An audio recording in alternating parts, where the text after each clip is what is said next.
Welcome everybody to Alfa Art Gallery's 2023 NBAS Watercolor and Mixed Media Artist Interview Series. Today I'm joined by Medha Atre-Kulkarni, a Mumbai-born and trained fine artist.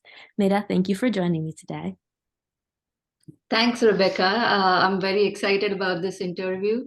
It's a very good initiative by Alfa Art Gallery to for the artists to share their work and about their work. Really appreciate it. Absolutely. So to start off, tell me a bit about the pieces you've submitted, kind of why did you choose the work that you chose? Yeah, I've submitted three of my watercolors, which it's fall season almost. So I thought I'll go with the fall theme. So there are two pieces that are fall themed, a bit on of my previous work. And then there's a peacock, which not necessarily is a fall theme, but it's just a different style that I wanted to show than my usual. So out of the three that I've submitted, I think the one of the first ones was the Cheercrow. Uh, it's of a scarecrow. I was chaperone, like I'd gone with my then third grader as a chaperone to one of the local farms for pumpkin picking. And at the entrance of the gift shop or the ticket counter was this, they had decorated this cute little scarecrow. So I took a lot of pictures with it, and then I painted it from home. So yeah, it has a memory of the trip, as well as I think it goes with the fall theme. And it was also one of the first pieces I submitted for a Garden State Watercolor Society, of which I'm a signature member now. The second one was Resting Rusty. Again, um, it was a plein air painting event organized by Garden State in a farm in Princeton. And we painted, I think on the spot there, I actually painted a small stream or a pond like thing that was in the farm. But while painting, I came to know that the farm was going to be sold because the farmer had recently died and there was no one who could continue managing the farm. So on the way, after I painted the pond scene on location, on the way out, I spotted the truck uh, lying just unused there. And with the autumn season and landscape there and the condition of the truck, I guess both of them spoke of the overall condition of the farm, and probably how all of it was missing its owner.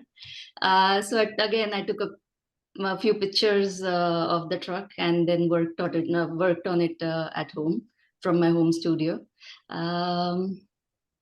The third one is a peacock. Again, like a different style, not necessarily with the fall theme that I was trying to portray, but I've always been fascinated with peacocks to the point that as a childhood, on a family vacation, I in a farm, we were just walking, and I saw a peacock in a farm which had a cactus barrier, like a cactus fence.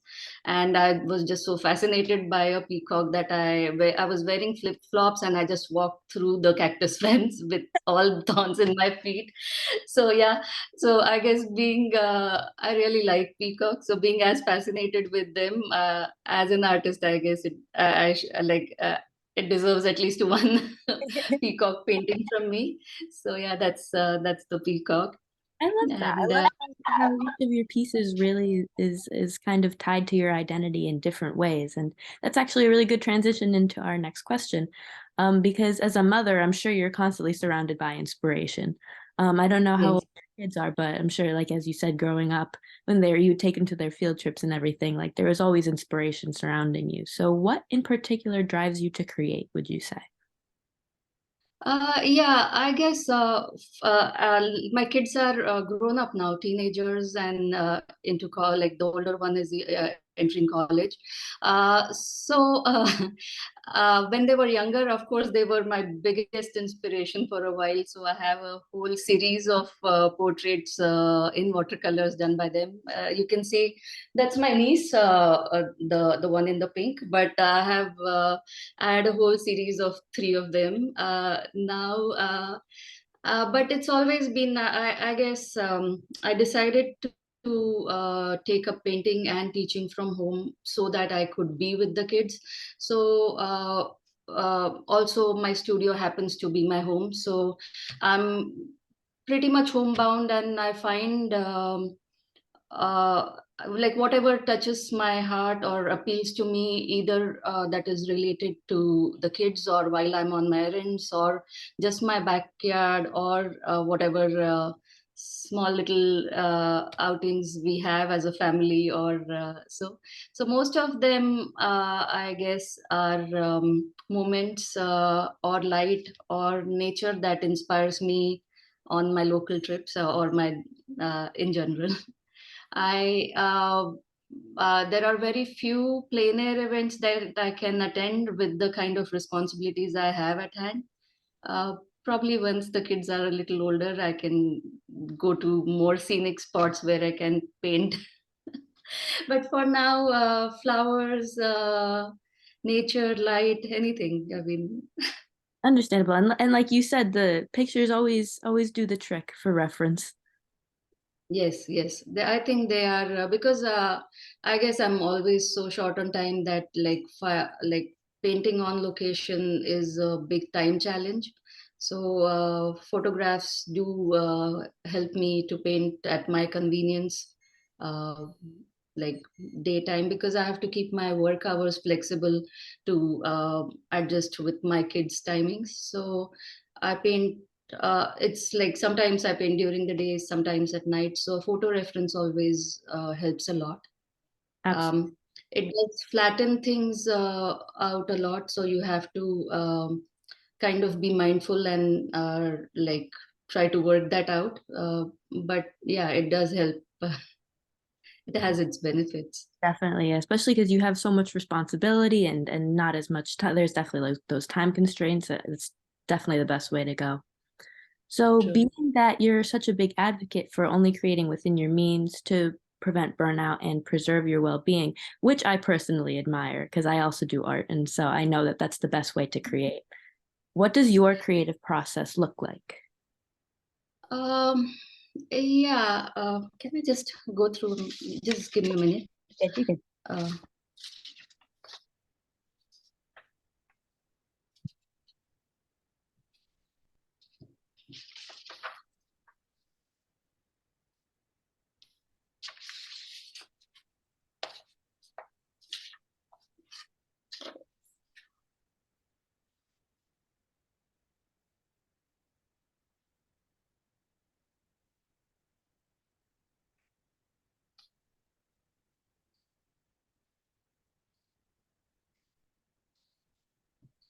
yeah, sorry. Yeah. So yeah, I guess I was I would say I was quite a hard worker.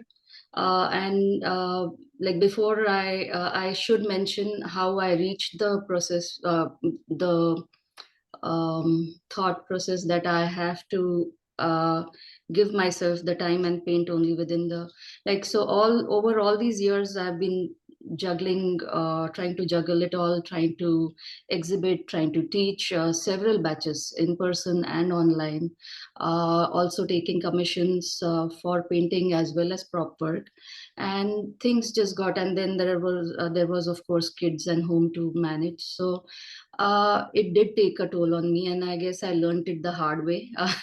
So after like I had to take a break of at least a year or so long. I had to take it slightly on the easier side, and that kind of gave me um, perspective and some time to think about how I really want it to go. So I do believe that. I mean, however much all of us want to create in one go, as long as you're sincere and are honest with your practice. Everybody with the kind of responsibilities we have to work around um, how we can keep our practice going to at its best.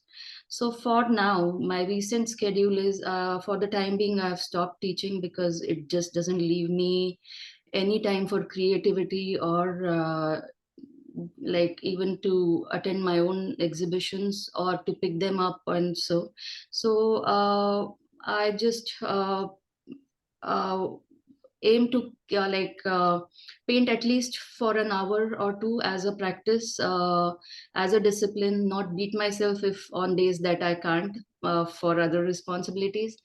I'm still taking over commissions when commissions come in, depending on the deadline. I do work a full shift when that's when things get really crazy, because that's not my everyday routine. But yeah, I guess just trying to do the best I possibly can. I really like that answer. It's very responsible of you. Yeah. I think more of us really need to start implementing that to actually be able to maximize the creativity that, can come out of us to do the best work that we can. So that's a really good way to live. So also I'd imagine that the culture shock that you experienced immigrating from India to the US was quite impactful, growing up in a STEM-oriented society with such a love for art and everything. How would you say your artistic journey was affected by the move?